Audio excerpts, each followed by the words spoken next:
Hi, I'm Louise, and I'm going to be 34 this year. After finishing college, I got a job at a big company that many people know about. They paid me a good amount of money, especially for someone new to the job. But it meant I had to travel a lot for work and often had to do extra hours, even on holidays. It was tough, but I liked feeling like I was doing something important. When I was 28, I got promoted to be in charge of a whole department, which was pretty cool, especially since it's not common for women to move up that quickly. About 4 years ago, I got married to my boyfriend, Brian. We'd been together for 2 years after meeting through a friend. I wasn't really thinking about getting into a relationship, but my friend thought it was a good idea to introduce us. I never really imagined myself getting married or having kids, but Brian was really keen on it. He said he wanted to get married soon and have kids before we got too old. I wasn't ready for that at all. I had just gotten promoted, and the idea of getting married and having kids felt too rushed. So whenever Brian brought it up, I told him we needed more time to know each other better, and that marriage meant thinking about more than just the two of us. Brian then suggested, "Okay, let's wait 2 years before getting married. By then, we'll really know each other, right?" At first, I didn't think we'd last that long. But surprisingly, we did end up dating for 2 years before tying the knot. Throughout our relationship, Brian was loyal, didn't have any gambling habits, and always treated me kindly and sincerely. I admired his strong work ethic and how he always put effort into everything he did. But there was one thing that bothered me a bit: his big ego. Whenever someone at work, especially a senior, pointed out his mistakes, he'd come home ranting about how he didn't need to be told what to do and that he always thought his way was the best. Listening to him, it was obvious that he was being criticized for his errors, but it seemed like he couldn't handle being corrected, whether it came from a superior or not. When we decided to have a dinner with both our families to celebrate, Brian chose a really expensive restaurant that cost over $200 per person. He then asked me to split the bill with him because it was so pricey. I suggested going somewhere cheaper, but Brian insisted, saying it was important to make a good impression. I felt frustrated because it seemed like he was worried people would think he was cheap if we went somewhere less fancy. I thought to myself, if he's worried about that, he should pay for it all himself. But Brian explained that his salary couldn't cover the whole bill for 8 people, maybe just 3 at most. So he asked me to cover the remaining 5, meaning I had to pay more than half. It didn't seem fair to me, especially since we were both bringing 4 people from each of our families, totaling 8.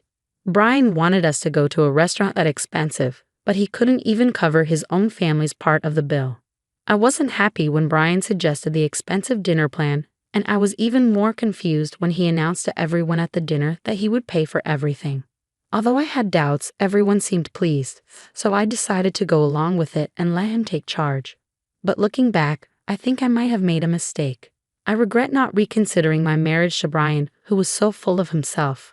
After we got married, his behavior towards me changed completely. He started talking down to me all the time. Before we tied the knot, he promised to help with household chores since I was busy with work. But once we were married, he said things like, "What will people think if they see a man doing laundry? That's a woman's job. I work hard outside, so I deserve to relax at home." He never lifted a finger to help, no matter how busy I was. His attitude annoyed me, but I could handle doing the housework. What really bothered me was that Brian was sending all his money to his parents. Even though they were farmers and struggling to make ends meet, it seemed like Brian was their sole financial support.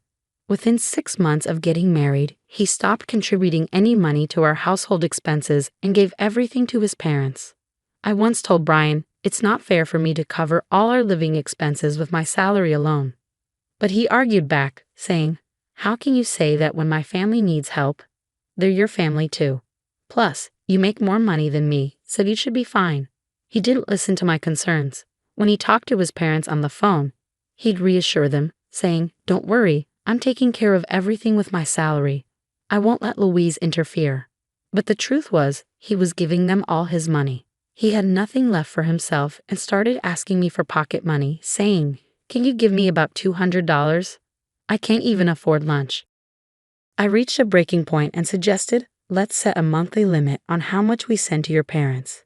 You need to figure out how to cover your own expenses." Brian would agree, but he kept sending all his salary to his parents.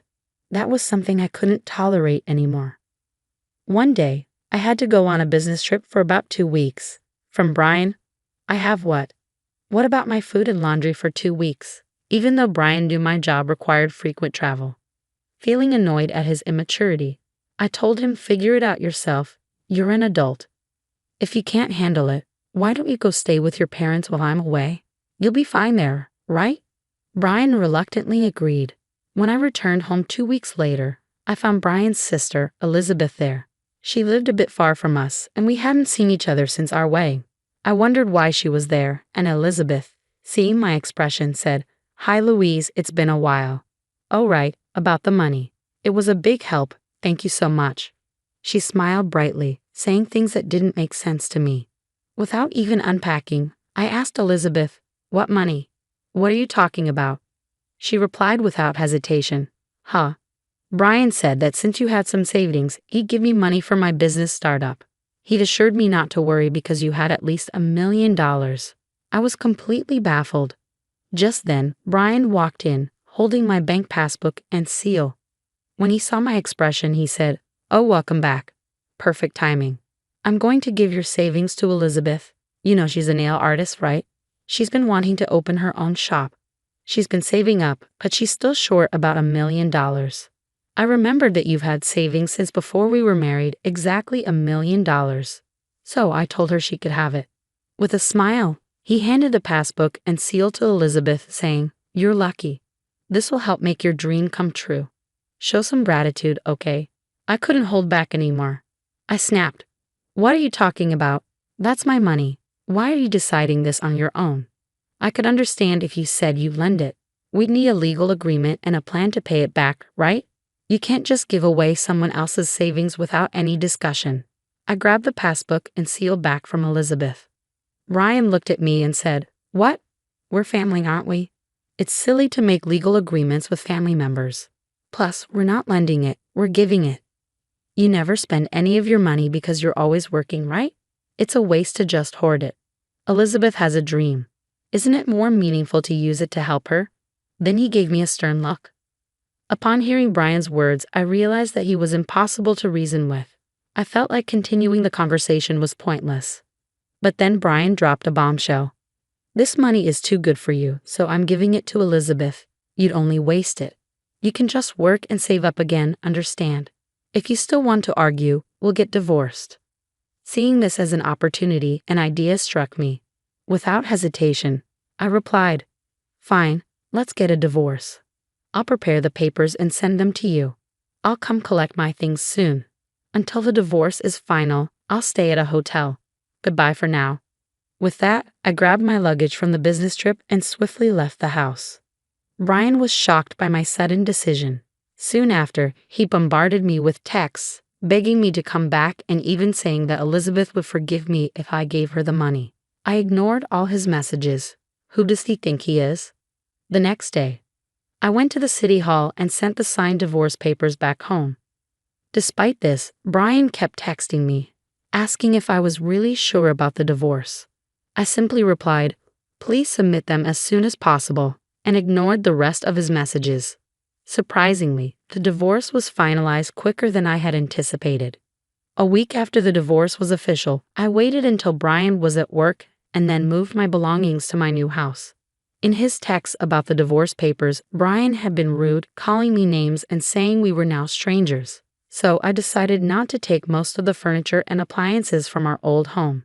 Instead, I deposited half of the small savings I had accumulated during our marriage into his bank accounts and left it there. That night, I received numerous calls from both Brian and Elizabeth. At first, I ignored them, knowing what they were about. But eventually, I answered and Brian immediately started shouting, demanding to know why there was only $800 in the account. I calmly replied, "I split the property as we agreed. We originally had $1,600 in our joint account, right? So I left you with half of it, which is $800.